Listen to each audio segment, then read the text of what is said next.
एक बात बताओ, सासुओं से मैं पूछता हूं, बेटी कब आती है तुम्हारे घर में गर्मी की छुट्टियों में? यहां रोज नाश्ता कौन बनाता है? बेटी आके बनाती है, बहू बनाती है? बहू बनाती है ना। रसोई कौन बनाती है? बहू बनाती है। चलो नौकरानी होगी, निर्देश तो बहू देती है ना, देखती है ना। बीमार हो जाओ तो बहू आके पूछती है, बीमार हो जाओ तो दवाई भले झुंझला के दे, गुस्से से दे, देगी बहू ही, पड़ोसिन देने वाली नहीं है। ध्यान रखना, कुछ भी करेगी, तकलीफ हो, दुख हो, संकट हो, बहू ही साथ में आती है। बेमन से आए या मन से आए, साथ तो बहू ही देती है ना। सुबह से उठती है, तुम्हारी व्यवस्था करती है, नाश्ता बनाती है, खाना बनाती है। एक बात ध्यान रखो, आप ईमानदारी से बताना, एक संत की सभा में बैठे हैं, बहू ज्यादा काम करती है या बेटी ज्यादा काम करती? ईमानदारी से बताना। बहू ज्यादा काम करती है ना, तो उसके बाद भी बेटी प्यारी क्यों लगती है? बहू प्यारी क्यों नहीं लगती है? वह उससे ज्यादा काम करती है, उससे ज्यादा ख्याल रखती है। बेटी तो 4 दिन को आती है, बहू जीवन भर साथ रहा करती है। एक बात याद रखना, भारतीय संस्कृति में किसी भी बेटी को लक्ष्मी नहीं कहा जाता है, बल्कि बहू को लक्ष्मी कह करके बुलाया जाता है। ध्यान रखना, किसी बेटी को किसी ने लक्ष्मी कहा है, कन्या भले कह दिया जाए, लेकिन लक्ष्मी का रूप नहीं दिया जाता है। रक्षा बंधन पर बेटी की जरूरत पड़ती है, लेकिन दीपावली जब आती है तो बेटी की नहीं, हाथों में दीप लिए हुए बहू शोभा दिया करती है। दीपावली तो बहू की हुआ करती है, दीप जलाती है। रक्षाबंधन पे तो राखी बांधकर चली जाएगी, मिठाई खाएगी, कुछ पैसे भी ले जाएगी। ध्यान रखना, कमर साहब आएंगे, खाएंगे, मजे लेंगे, लास्ट में बोल देंगे मजा नहीं आया, धत तेरे की, मर गए कर करके, उनने कह दिया मजा नहीं आया। बहू तो घर में ही रहती है ना, बहू तो लक्ष्मी है ना। आज तक किसी बेटी की आरती किसी माँ ने नहीं उतारी होगी, लेकिन बहू जब घर में आती है तो सास को दीप लेकर उसकी आरती उतारना पड़ती है। बहू मंगल है, बहू शुभ है, बहू लक्ष्मी का रूप है, बहू सरस्वती का रूप है। जब वह बहू घर में आती है, तुम्हारे वंश को अंश प्रदान करती है, और जब उन्हें संस्कारित करती है तो यही बहू सरस्वती का रूप हो जाया करती है। ध्यान रखिए, और यही बहू लक्ष्मी का रूप हो जाती। बहुओं को लात मारना यानी लक्ष्मी को लात मारना के समान पाप हुआ करता है। ध्यान रखिए, बहुएं तो घर की शोभा होती है, प्राण होती है। बहुएं ना हो तो तुम्हें कोई दादी कहने वाला नहीं मिलेगा, तरस जाओगी। ध्यान रखना, नानी में तो ना ना ना ना ना ना लिखा है, दादी में तो दे दे दे दे दे लिखा हुआ है। मानिए, जितने भी रिश्ते हैं, आज तुम्हारा छोटा बेटा चाचा कहला रहा है तो बहू की वजह से, आज तुम ससुर जी कहला रहे हो तो बहू की वजह से, और आज तुम सासू मां कहला रही हो तो ये रिश्ते तुमने नहीं, उस बहू ने आकर तुम्हें रिश्ते दिए हैं। और तुम्हारे वंश के अंश को यदि बढ़ाया है तो बहू ने बढ़ाया है, किसी बेटी ने तुम्हारे वंश को आगे नहीं। बहू ध्यान रखना,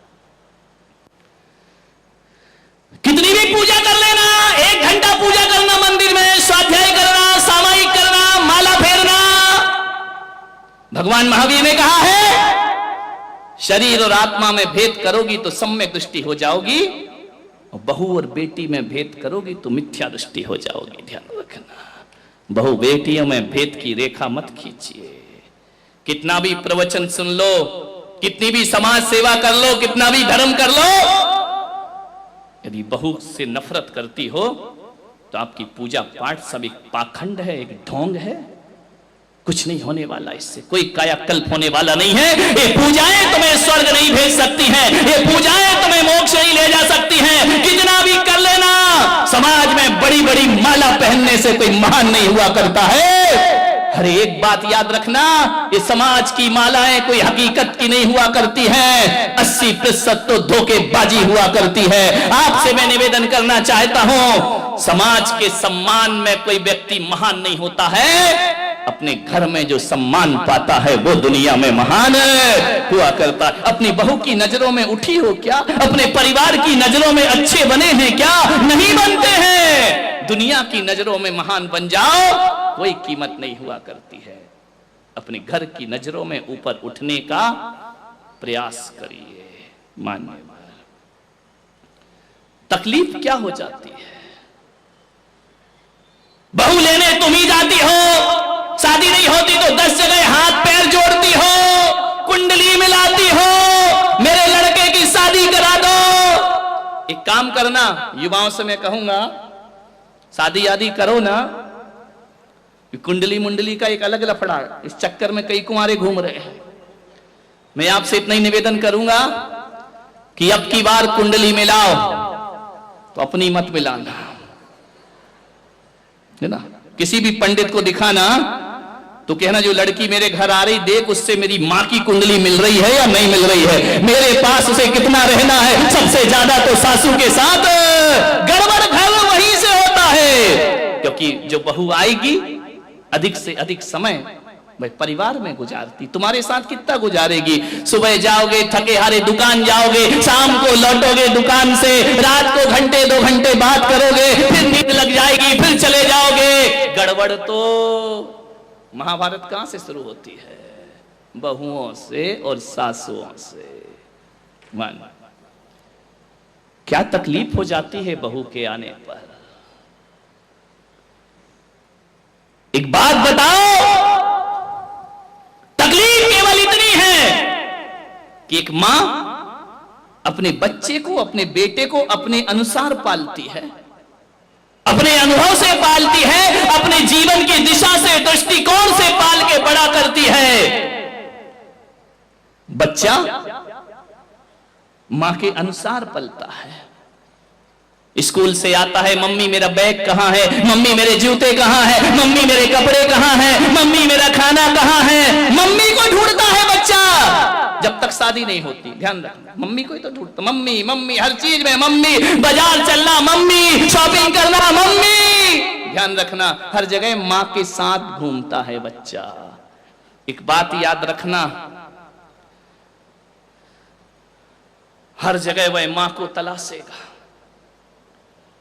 तकलीफ नहीं होती वहां, दुख है तो मां, सुख है तो मां, कहीं जाना है तो मां पापा, इसके अलावा कुछ नहीं होता है। लेकिन एक तकलीफ थोड़ी सी हो जाती है कि जब शादी होकर के वह आता है तो थोड़ा समय उसे पत्नी को भी देना पड़ता है। ध्यान रखिए।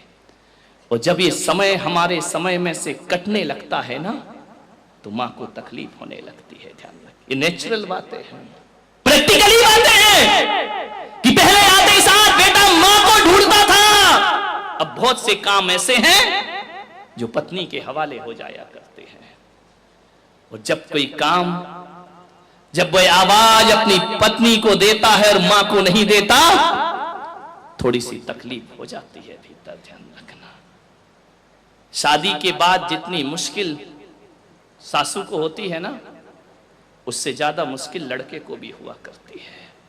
ये मत सोचो कि केवल बहू को एडजस्ट करने में वक्त लगता है, परेशान होती है। ये लड़कों को भी बहुत दिक्कत, जब तक शादीशुदा लड़कों से पूछो, हमेशा कहते इससे तो, हाँ ये तुम क्यों बोल रही, उनको बोलने दो। ध्यान रखिए, 4 दिन को बेटी आ जाती है। देखो छोटी छोटी बातें बता रहा हूं जो बहुत बड़ी बनती हैं, जो इतनी खाइयां पैदा करती हैं। गर्मी के दिन ससुर जी ने कहा कि चाय बनाओ, बेटी गर्मी में पिघल आई है, बहू भाभी भी है। बेटी ने कहा पापा जी बनाती हूं। अम्मा कहती बेटी तू क्यों बनाएगी? बोली क्यों? भाभी है ना, तू तो 4 दिन को आई, आराम कर ले, तू भी तो ससुराल से आई है, थोड़ा सा आराम कर ले, चैन से रह ले, भाभी है ना वो चाय बना देगी। अब ये शब्द यदि बहू के कान में पड़ गए, ध्यान रखना, एक प्याला चाय बनाने में बेटी कमजोर नहीं हो जाती, उसका बीपी नहीं बढ़ जाता, वो बेहोश नहीं हो जाती। ध्यान रखना, एक प्याला चाय में कोई बहुत बड़ी मेहनत का काम नहीं था, लेकिन जब कोई सास ये शब्द बोलती है ना कि तू आराम कर, भाभी बनाएगी, ध्यान रखना एक प्याला चाय ने तुम्हारे दिलों की दूरियां बढ़ा दी। ध्यान रखिए, छलनी हो जाता है उस बहू का सीना।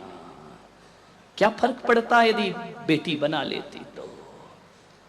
और मैं तो इन बेटियों से भी हाथ जोड़ के निवेदन करता हूं, 4 दिन को आई हो, पीहर में आग लगा के मत जाओ। ध्यान रखिए, आधी आग तो ये लोग भी लगाते हैं। आ गई क्या रक्षाबंधन पे, मिठाई खाओगी और आग उगल के जाओगी। ध्यान रखना, इतनी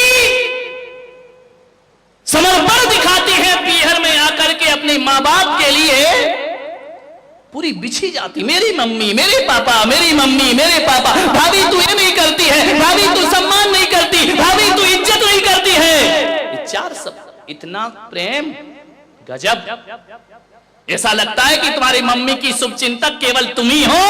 बेटा तो दुश्मन पैदा हुआ है, कंस पैदा हुआ है घर में, बेटे का कोई लगाव नहीं है, कोई अटैचमेंट नहीं है तुम्हारी मां से, सब कुछ तुम्हारा है। इतना भाई को व्यंग करोगी शादी के बाद, भाभी को व्यंग करोगी शादी के बाद, तू मम्मी का ख्याल नहीं रखता, तू पापा का ख्याल नहीं रखता है, इतनी बातें कर रही हो और ससुराल को नरक बना रखा है। ध्यान रखिए, इतनी ईमानदार होती तो तुम्हारी ससुराल भी स्वर्ग जैसी बन गई होती। जितना समर्पण माँ बाप को दिखाती हो ना 4 दिन में, उतना सास ससुर को दिखाओ, पलकों पे बैठोगी ससुराल में जाकर के। ध्यान रखिए, सोचना है, ससुराल नरक बना है, पीहर सुधारने की बातें करती।